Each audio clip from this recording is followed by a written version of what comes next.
Fala galera, sejam bem-vindos a mais uma aula da Ion School Online. Essa é a nossa terceira aula para falar a respeito dos profetas menores do Antigo Testamento, para continuarmos a ver aquele rolo contendo os 12 profetas. E antes de nós continuarmos, eu quero lembrar você, sempre utilize dos PDFs que nós deixamos aí para vocês fazerem um download, contendo os slides que eu uso para dar cada uma das aulas, e que dependendo do livro que nós estivermos estudando, também você vai encontrar mapas, gráficos, artigos diferentes, mas é sempre bom que você acompanhe usando os slides para que você possa ter uma melhor clareza a respeito do conteúdo que nós estivermos estudando. Hoje, por exemplo, nós vamos estudar o livro de Amós, que dentro do rolo dos 12 ele seria o terceiro livro, mas dentro da Septuaginta ele seria o segundo livro. Muitos estudiosos vão sugerir que o livro de Amós teria sido o primeiro ou o mais antigo de todos os livros proféticos do Antigo Testamento. Isso quero dizer, obviamente, os profetas posteriores, aqueles que tiveram seu ministério depois da divisão de Israel entre Reino do Norte e Reino do Sul. Dessa maneira, então, o livro de Amós teria sido escrito antes de Isaías e antes de Oséias até, o que acaba agregando um interesse ainda maior neste livro por parte dos estudiosos, já que ele se torna um tipo de fonte para aqueles que vieram depois dele. Então Amós seria um tipo de precursor aqui entre os profetas. E o nome Amós significa aquele que carrega fardo, sendo ele mesmo que vai carregar o fardo do Senhor por meio da declaração dos oráculos que ele recebeu da parte de Deus, enquanto ele sai da sua terra e vai lá para o Reino do Norte para proclamar o juízo do Senhor contra Israel, já que Israel teria abandonado a lei do Senhor, abandonado a aliança, fazendo aquilo que é mal aos olhos do Senhor, atraindo contra si os próprios juízos aqui que Amós estaria declarando que estão chegando. E a autoria deste livro, segundo o subscrito lá no capítulo 1, versículo 1, seria deste homem chamado Amós, mas que não nos diz quem é o seu pai, o que significaria possivelmente que Amós tivesse uma origem bem simples ou humilde. Mas segundo o texto, a cidade natal de Amós seria Tecoa, que é situada lá nas montanhas de Judá, por volta de 8 quilômetros lá de Belém, aonde Jesus teria nascido depois. E de acordo com o capítulo 7, versículo 14, nós descobrimos que Amós é um vaqueiro ou um tipo de pastor. Nós não sabemos exatamente, a discussão sobre isso corre,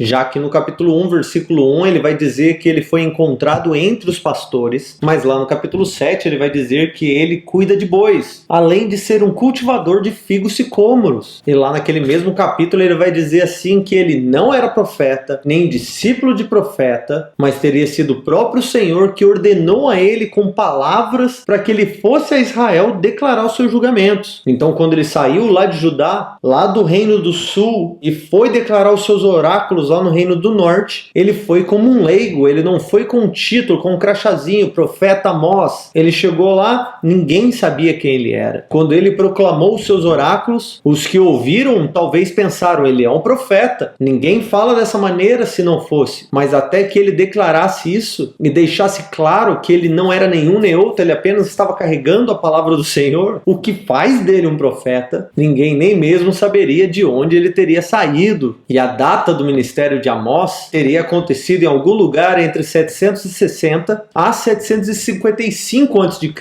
perto da parte final do reinado de Jeroboão II, que reinou entre 793 e 753.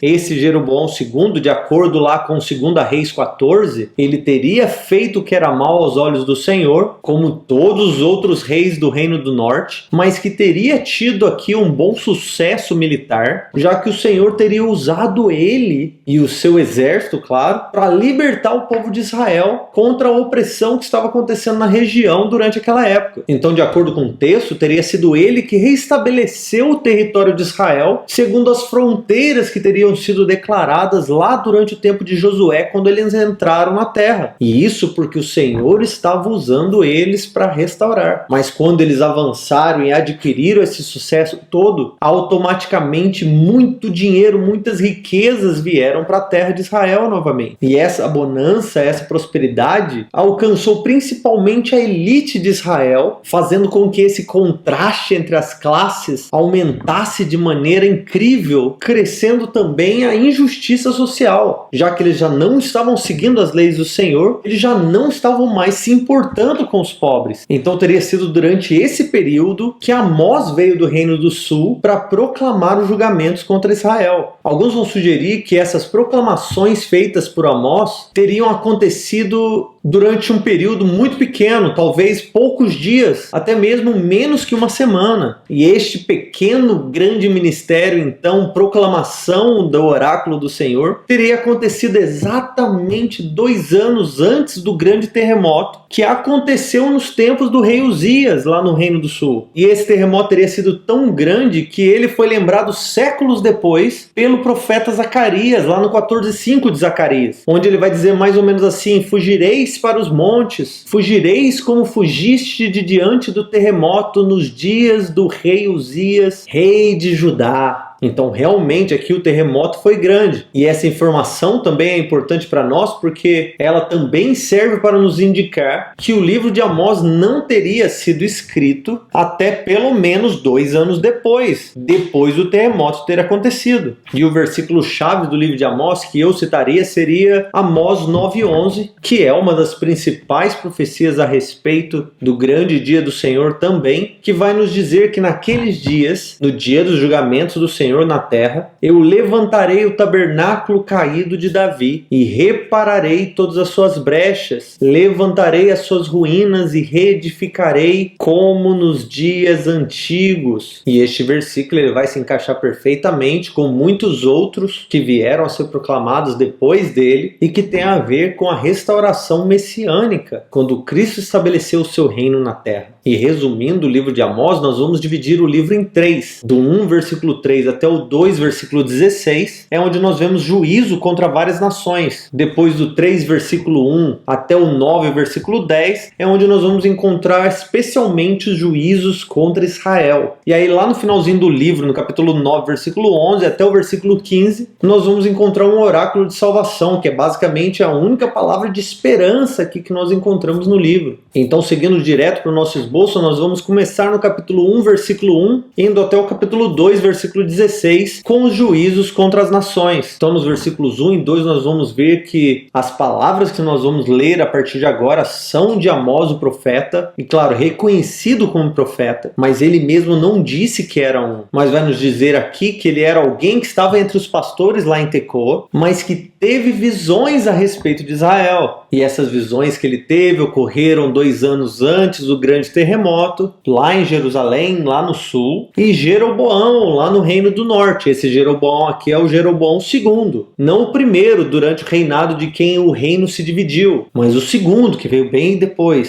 Aí no versículo 2 nós vamos ver as palavras do próprio profeta Amós a respeito daquilo que ele viu, que ele ouviu, e que vai ser retomado lá no capítulo 3, versículo 8. E essas palavras são bem importantes, porque ele vai nos dizer que o Senhor brada em Sião, e de Jerusalém ele faz ouvir a sua voz. Como eu já disse, Amós estava aqui no Reino do Norte, falando com Israel, mas ele já chega gritando: o Senhor bradou em Sião. Eu não sei se vocês têm profetas do Senhor aqui, mas eu lá no campo, lá em Judá, ouvi o Senhor bradar. E se o Senhor bradou, é melhor vocês o escutarem, porque a coisa vai ficar feia para o lado de vocês agora. A partir daí, então, Amós começa a dirigir sua palavra profética contra 8 nações, só para depois finalizar com as acusações contra Israel. Essa parte é bem interessante, porque ela funciona num esquema numérico de x+1, como nós vamos ver em todos esses oráculos: 3 transgressões, e por 4 eu vou fazer isso, isso, isso. Ou como nós já vimos antes, por 3 pecados mais 1, o que é bem comum nas literaturas de sabedoria. Mas o que parece aqui é que a maioria desses oráculos estão servindo como um tipo de armadilha, uma estratégia retórica que está sendo usado só para finalizar aqui com a condenação de Israel. Então imagina que esse profeta chegou agora do sul e ele começa a proclamar os seus oráculos: o Senhor bradou de Sião. E a galera tá,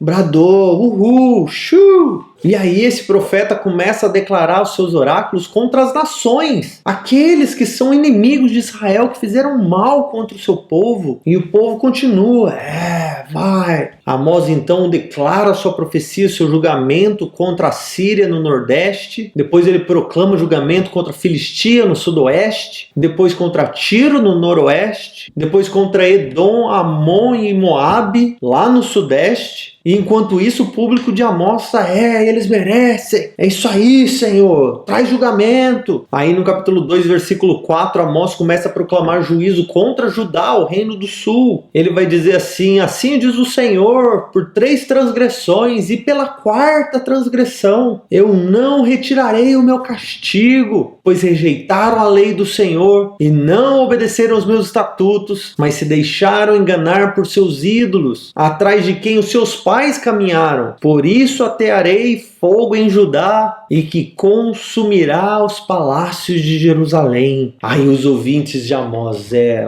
são os nossos irmãos, né? Mas queima eles, Jeová, queima! Então o que parece é que Amós estava preparando a armadilha para que todos ouvissem o que ele tinha a dizer. Enquanto ele ia proclamando os juízos, ele fazia com que os ouvintes entendessem que ele era um profeta da parte do Senhor, porque os juízos proclamados faziam sentido com cada nação que ele estava falando. Mas agora, de repente, ele vai proclamar um juízo pior, maior, mais elaborado do que todos os outros que vieram antes desse. Só que dessa vez, no versículo 6, ele vai dizer: o juízo agora é contra Israel. Quando ele disse isso, é possível até que o pessoal ainda estava batendo palma contra isso. É o quê? Contra quem? Contra a gente? É o quê? E aí Amós começa a chicotar a galera. Ele começa do 6 ao 8, dando os primeiros motivos para o juízo. Pelas 3 transgressões de Israel, sim, pela 4ª, eu não retirarei o meu castigo, pois eles vendem o justo por prata e o necessitado por um par de sandálias. Aí depois do 9 ao 12 ele vai continuar denunciando os pecados de Israel, de injustiça social, negligenciando as leis do Senhor, já que eles não estavam mais nem aí com a aliança. No versículo 11, o Senhor vai perguntar para Israel: eu não levantei profetas no meio de vocês? Não foi assim, Israel? Eu não separei jovens no meio de vocês para que eles fossem nazireus? Mas o que vocês fizeram com eles? Para o nazireu que deveria ser separado, vocês deram vinho. E para os profetas, vocês disseram para eles: não profetizem. Aí depois disso, do 13 ao 16, ele vai declarar ou anunciar a desolação que estava chegando contra Israel agora. Então, vocês me aceitaram como profeta porque eu pronunciei o juízo do Senhor contra as nações? Legal, agora é a minha vez de falar contra vocês, porque este é o motivo de eu ter vindo aqui. Aí então, avançando no nosso esboço, no capítulo 3, é onde nós vamos ver o primeiro grande oráculo de Amós. E ele vai falar a respeito do fracasso de não manter aliança com o Senhor. Este vai ser o primeiro dos oráculos que vai começar com: eu ouvi a palavra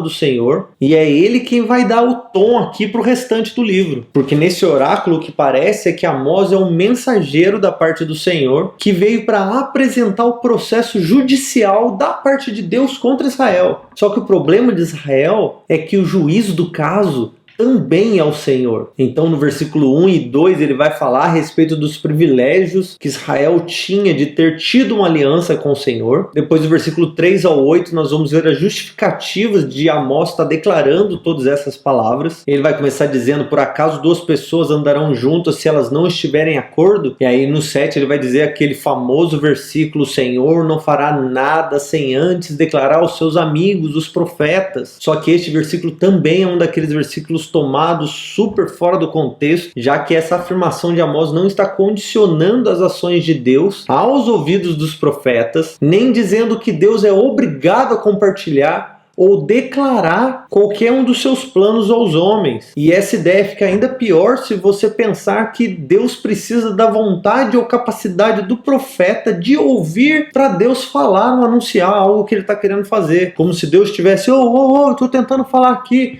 E os caras,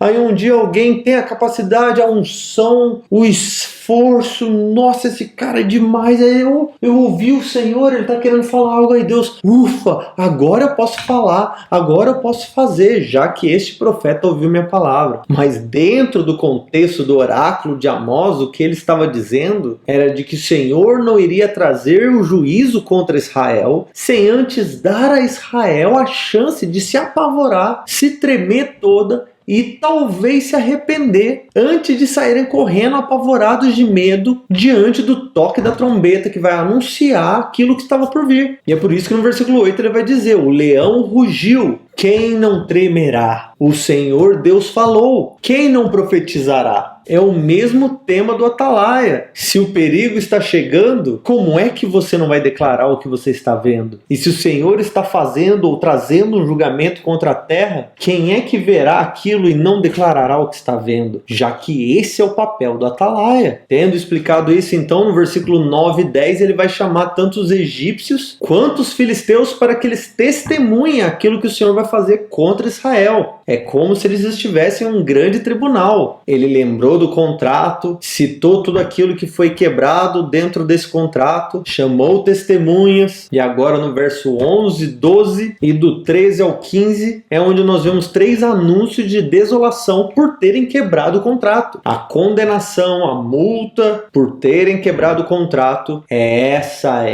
e essa. Agora aguenta, distraído. Avançando no nosso esboço no capítulo 4, partindo para o segundo oráculo, e que é a continuação dessa mensagem judicial, Amós vai dizer novamente: eu ouvi essas palavras do Senhor, mas dessa vez as palavras são contra as mulheres de Israel, as mulheres da elite, as mulheres ricas. Só que como o Senhor vai chamar elas, ele vai dizer assim, no versículo 1 ele vai dizer: essas são as palavras contra as vacas de Bazã, vocês pecam contra a aliança, quando vocês tratam os pobres, quando vocês tratam os servos de vocês da maneira que vocês estão fazendo, vocês se esquecem que eles são seus irmãos, e por isso o Senhor jurou pela sua própria santidade que ele traria juízo contra todos vocês. Aí no versículo 4 e 5 o Senhor ironicamente vai chamar elas para que elas continuem nas suas práticas idólatras ou pecaminosas, chamando ela para elas fazerem aí os seus atos religiosos de religião mista, onde elas adoram ao Senhor, mas ao mesmo tempo adoram outros deuses. Aí do versículo 6 ao 11 ele vai lembrar Israel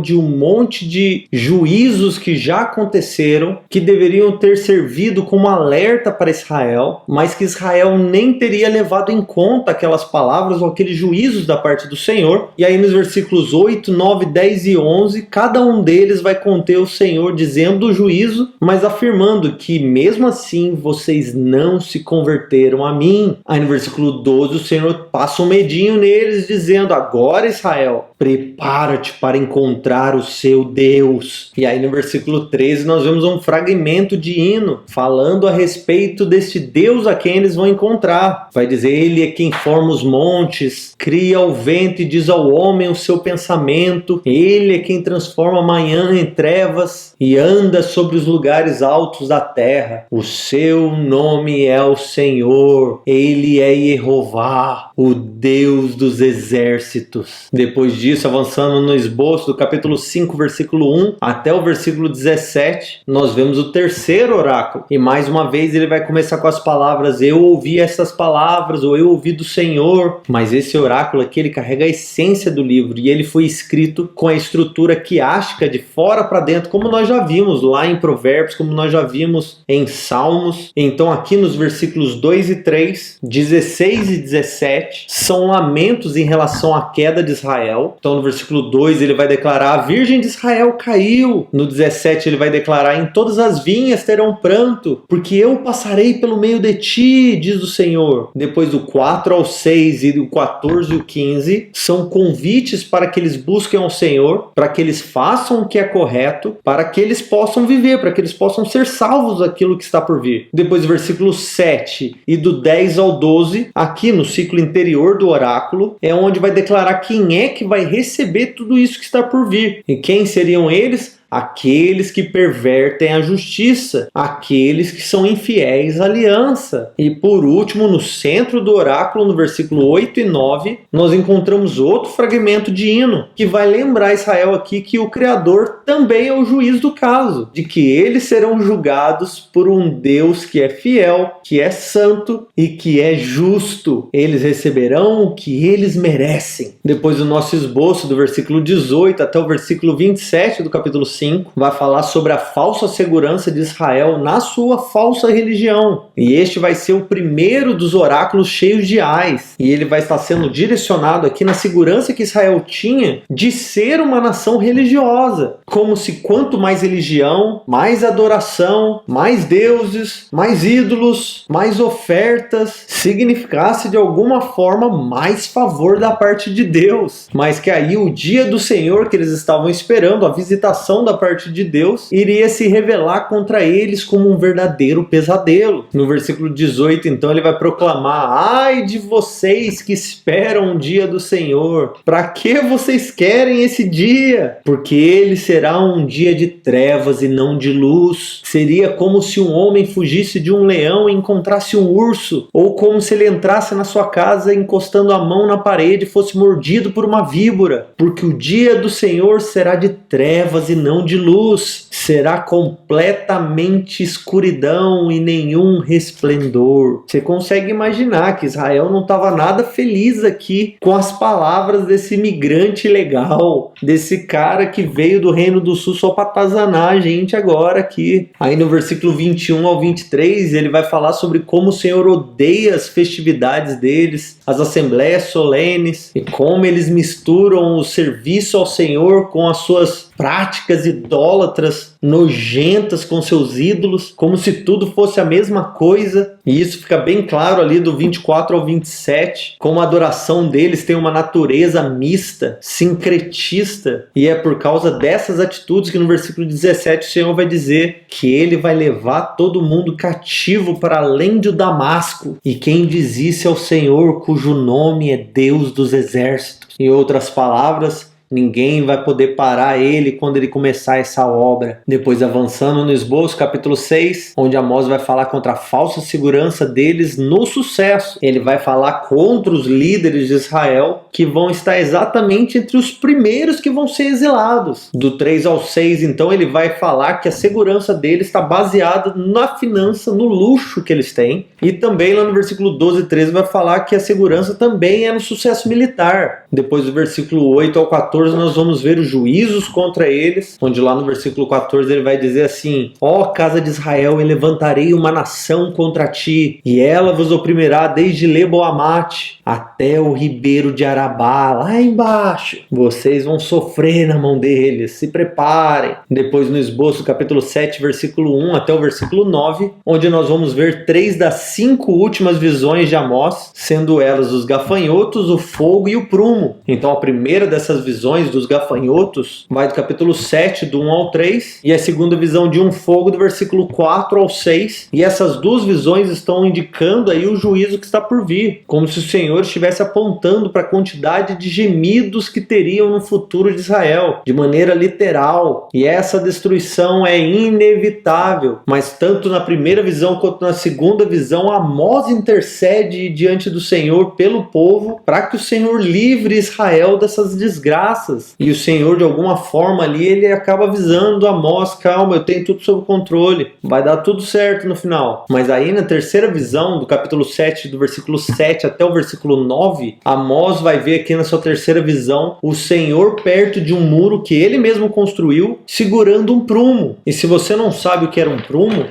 era um instrumento de construção civil, onde o construtor colocava lá em cima, no topo do muro, e deixava cair um pêndulo com peso, e essa linha precisava estar esticada e reta, e era assim que ele saberia se o muro estava torto, se o muro estava reto, se alguma das pedras ou dos tijolos estava fora do alinhamento. E nessa visão o Senhor estava declarando para Amós de que ele iria colocar o prumo em Israel, ele iria endireitar o seu povo, mas ele iria remover toda idolatria, tudo aquilo que está torto, tudo que não pertence à construção do Senhor, ele vai remover do meio deles. Aí nós vemos o nosso esboço, uma pausa aqui do versículo 10 ao 17, com o encontro com Amazias, que era o sumo sacerdote na época de Jeroboão II. E aqui o que nós vamos ver, primeiro que Amós estava em Betel, Amazias era o sumo sacerdote nessa época lá. Aí Amazias vai e denuncia Amós para o rei, dizendo para o rei que Amós estava conspirando contra o rei para matar ele. Aparentemente o rei não faz nada, então Amazias vem diante de Amós e fala para ele: vai embora daqui, seu vidente, vai profetizar em outro lugar, sai fora. É nesse momento, depois dessas palavras de Amazias, que Amós retruca ele com as palavras que nós já vimos. Aqui no versículo 14 e 15 ele vai dizer assim: eu não sou profeta, eu não sou discípulo de profeta, eu sou criador de gado, eu sou cultivador de sicômoros. Mas quando eu estava lá em Judá, a palavra do Senhor veio a mim. O Senhor me ordenou que eu viesse aqui. Foi Ele quem me disse: vai e profetiza a Israel. Mas agora você, sumo sacerdote que está se achando aí, só para você saber, você vai morrer lá no exílio. Se prepare para isso, porque isso vai acontecer com certeza. O sumo sacerdote deve ter ficado branco naquele momento. Amós tira a poeirinha do ombro e ainda continua agora no nosso esboço, do capítulo 8, versículo 1 até o 9, versículo 10, declarando aqui a certeza da destruição que está por vir em Israel. E aí ele vai continuar: o Senhor Deus me mostrou, e eu estou aqui só para anunciar o que eu vi. E o que está faltando aqui são as duas últimas visões de Amós, então. A primeira aqui dessa série, que é também a quarta, é onde Amós tem a visão de um cesto de frutas de verão. E basicamente o que essa cesta significa é que o fim de Israel está chegando. E os motivos principais para isso são a quebra da aliança, a falsa religião de Israel e a falta de justiça social. Por causa disso, os cânticos, as músicas que eles cantavam no templo serão transformados em gritos de dor. Aí depois disso, no capítulo 9, do 1 ao 10, nós vemos a última visão de Amós. E Amós vai nos dizer que ele viu o Senhor em pé diante, ou do lado ali do altar em Betel. E o Senhor vai dizer para Amós: Amós, derruba a ponta das colunas de adoração, declara julgamento contra eles, porque todo mundo aqui vai morrer. No versículo 3 ele vai dizer: ainda que se escondam no topo do Carmelo, eu os buscarei e tirarei eles dali. Ainda que se escondam dos meus olhos no fundo do mar, eu darei ordem à serpente que os matem.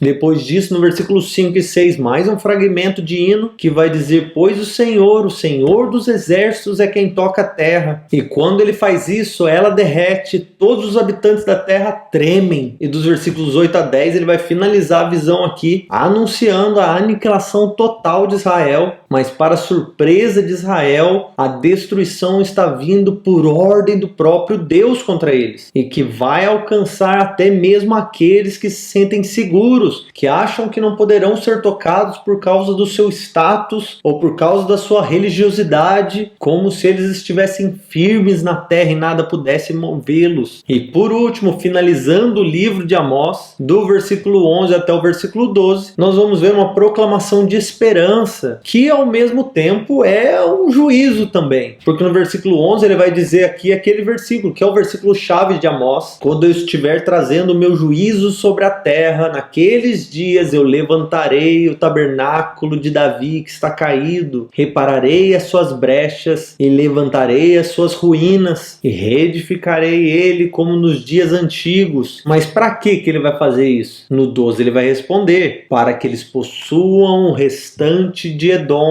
Edom, se você não se lembra quem é Esaú, e todas as nações que se chamam pelo meu nome. Quem diz isso é o Senhor, que faz todas essas coisas. Então, restauração do tabernáculo de Davi aqui não está simplesmente falando a respeito do momento ou movimento de adoração de Davi, mas do estabelecimento de um rei segundo a ordem e linhagem de Davi, que irá possuir, ordenar e governar sobre as nações da terra. Essa passagem vai se conectar com outras outras passagens que vão falar a respeito de adoração na era messiânica, mas é importante conectar esse versículo também com ordem governamental, quando o Senhor irá estabelecer o seu trono na terra para governar sobre todas as nações. E vai ser nesse mesmo contexto do versículo 13 ao 15, finalizando o livro de Amós, ele vai continuar o tema do estabelecimento dessa era messiânica, falando aqui com outras palavras que haverão colheitas rápidas, abundância de alimentos, retorno do cativeiro, para onde eles foram eu trarei eles de volta, eles vão reconstruir suas cidades, vão reconstruir as ruas, e eu vou firmar eles nesse território para sempre, eles nunca mais serão levados para lugar algum, Israel nunca mais será envergonhado, como disse outros profetas. Talvez por agora já tenha sido suficiente para você compreender na narrativa histórica bíblica aqui como as profecias vão se repetindo e os temas são os mesmos. Eu fiz uma aliança com vocês e vocês não mereciam. Estando aliançados comigo, vocês me traíram.